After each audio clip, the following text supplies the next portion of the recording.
మనందరం కొన్నిసార్లు వాపోతూ ఉంటామండి. ఎవరు నాకు గుర్తింపు ఇవ్వట్లేదు, ఎవరు నన్ను లెక్క చేయట్లేదు, నాకు అసలు వాల్యూయే లేదు, ఇలా అంటూ ఉంటాం. అసలు ఫస్ట్ మనం ఒక క్వశ్చన్ వేసుకోవాలండి.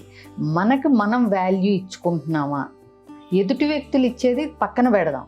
అసలు do you value your self? ఇది మీరు ఎప్పుడైనా ఒక ప్రశ్న వేసుకున్నారా? మీకు మీరు రెస్పెక్ట్ ఇచ్చుకుంటున్నారా? మీకు మీరు వాల్యూ ఇచ్చుకుంటున్నారా? ఈసారి ఎవరూ నాకు ఇవ్వట్లేదు, నన్నెవరూ లెక్క చేయట్లేదు, నన్నెవరూ పట్టించుకోవట్లేదు అనే ముందల మిమ్మల్ని మీరు తరచి చూసుకుని అసలు మీకు మీరు ఇచ్చుకుంటున్నారా అనేది చెక్ చేసుకోండి. ఇది ఎందుకు అనేది మీకు అర్థం కావాలి అంటే నేను ఒక చిన్న కథ చెప్తాను మీకు. ఒక టైలర్ ఉన్నాడు. సరే, తను ఏంటంటే పెద్ద వాళ్ళ ఇళ్ళల్లో అందరికీ కుట్టి, అంటే వాళ్ళ ఇంటికి వెళ్ళి వాళ్ళ దగ్గర బట్టలు తీసుకుని తెచ్చి కుట్టి మళ్ళీ రిటర్న్ చేస్తూ ఉంటాడు. సో ఇలా ఒక ఇంట్లో పెళ్ళి జరుగుతున్నప్పుడు అతనికి పిలుపు వస్తుంది, వచ్చి బట్టలు తీసుకెళ్ళు, మెజర్మెంట్స్ అన్నీ తీసుకుని బట్టలు తీసుకెళ్ళు అని. సరే అని ఇతను వెళ్తాడు.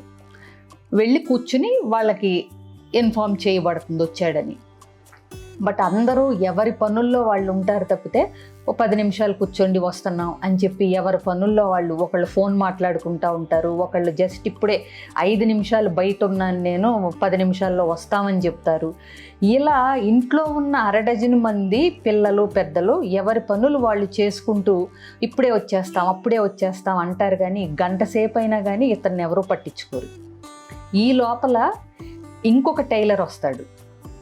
వచ్చి, ఏమండి నా దగ్గర అరగంటే టైం ఉంది, మీరు ఎవరెవరైతే నాకు ఏమేం బట్టలు ఇవ్వాలనుకుంటున్నారో అవన్నీ రెడీగా పెట్టుకుని ఎవరైతే కుట్టించుకోవాలనుకుంటున్నారో వాళ్ళు ఫటాఫట్ నాకు మెజర్మెంట్స్ ఇచ్చేయండి, నేను అరగంటే ఉంటాను, మళ్ళీ వేరే దగ్గరికి వెళ్ళాలని చెప్పి అంటాడు. వెంటనే చేసే పనులు ఆపేసి, తాగే టీ ఆపేసి ఇతనికి టీ ఆఫర్ చేసుకుంటూ 2-3 వచ్చి వాళ్ళ మెజర్మెంట్స్ ఇచ్చేసి వాళ్ళు చెప్పాలనుకున్నది చెప్పేసి ఇతని కళ్ళ ముందే అతను వెళ్ళిపోతాడు. అతన్ని పంపించాక అప్పుడు ఇతని దగ్గరికి వస్తారు. ఇప్పుడు మీకు అర్థమైంది, వాళ్ళు ఎవరికి వాల్యూ ఇవ్వలేదు, ఎవరికి వాల్యూ ఇచ్చారు అనేది పక్కన పెడితే వీళ్ళిద్దరిలో, ఈ వచ్చిన 2 టైలర్స్లో ఎవరికి వాళ్ళు ఎవరు వాల్యూ ఇచ్చుకున్నారు అంటే, ఈ వచ్చిన ఆయన అలాగే కూర్చుంటా మంచిగా పోన్లే వాళ్ళు ఏమనుకుంటారో, వాళ్ళు ఇచ్చే వరకు వెయిట్ చేద్దాం ఏమన్నా అనుకుంటారేమో అని అనుకుంటూ లోపల బాధపడుతూ తన టైం వేస్ట్ అయిపోతుంది అనుకుంటూ కూడా అక్కడే కూర్చుని వెయిట్ చేస్తున్నాడు. రెండో అతను వచ్చి తన రిక్వైర్మెంట్ ఏంటి, తనకు ఎంత టైం ఉంది, తను ఏంటి అని చెప్పి ఫటాఫటా తన పని చూసుకుని వెళ్ళిపోయాడు.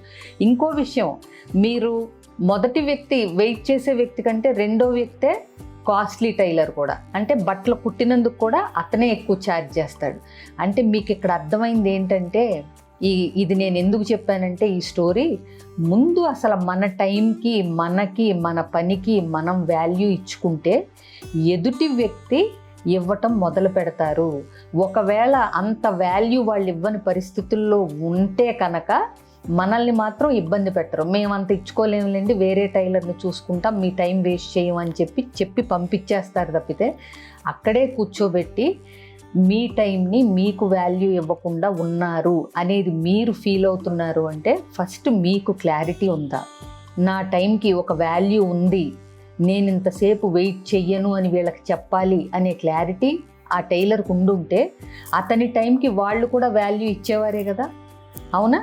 సో నేను వచ్చి అరగంట పైన అయిందండి, మీకు చాలా పనులు ఉన్నట్టున్నాయి, నేను మళ్ళా వస్తానండి, లేదు అని చెప్పి మీరు వెళ్ళిపోయినట్టయితే నెక్స్ట్ టైం మీరు వచ్చినప్పుడు మీతో ఎలా బిహేవ్ చేయాలో, మీకు ఎలా వాల్యూ ఇవ్వాలో మీరు వాళ్ళకి నేర్పినట్టే కదా. అవేమీ చేయకుండా మీరు మంచితనంతో, పేషెన్స్తో వీళ్ళు వస్తారు అని ఎదురు చూడటం వల్ల వాళ్ళు మీకు విలువ ఇచ్చారా లేదా అనేది అతనికి అర్థమైంది. సో ఫ్రమ్ నెక్స్ట్ టైం ఎవరో వాల్యూ ఇవ్వాలని ఎదురు చూసే ముందు అసలు మనకు మనం వాల్యూ ఇచ్చుకోవాలనేది గుర్తుపెట్టుకోండి. ఎవరో మనల్ని గౌరవించాలి అనేది చేసే ముందల మనకు మనం గౌరవం ఇచ్చుకుంటుంటే అది చూసి ఎదుటి వ్యక్తి ఆటోమేటిక్గా ఇస్తాడు అనేది ఆలోచించండి.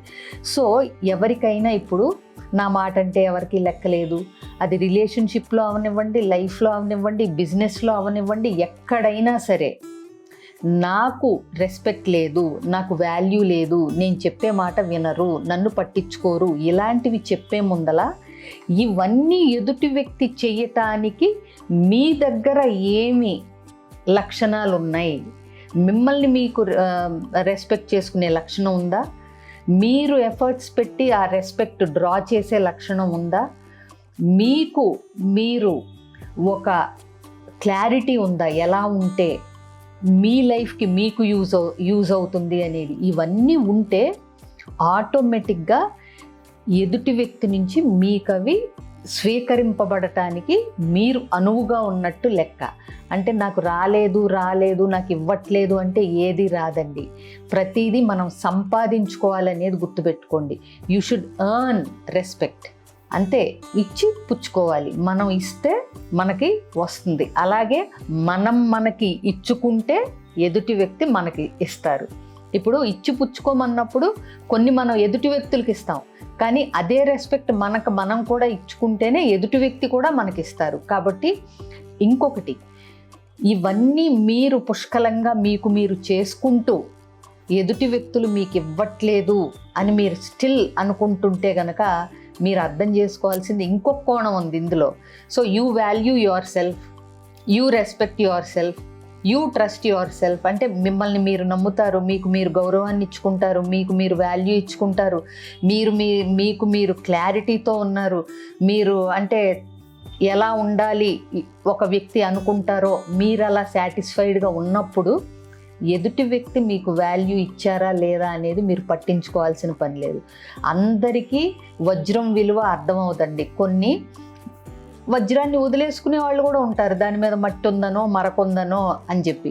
సో ప్రతిసారి ఎదుటి వ్యక్తి నుంచి ఇవి రావాలి అని మీరు ఖచ్చితంగా రావాలి అని ఆశించడంలో కూడా అర్థం లేదు.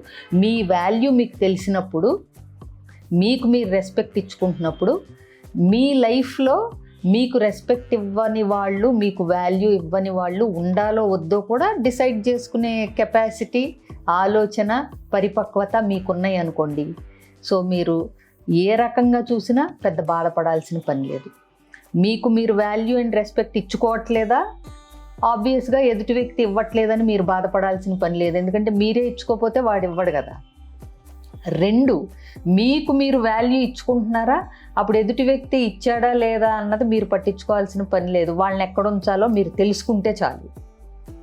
సో ఏది ఏమైనా దీన్ని బట్టి మీకు అర్థం అవ్వాల్సింది ఏంటంటే, ఫస్ట్ మీకు మీరుగా, మీకు నచ్చినట్టుగా మీరు ఉండటం అలవాటు చేసుకుంటే మీ లైఫ్లో ఎవరు ఉండాలా వద్దా అనేది డెసిషన్ ఎదుటి వ్యక్తులకు వదిలేసేయండి.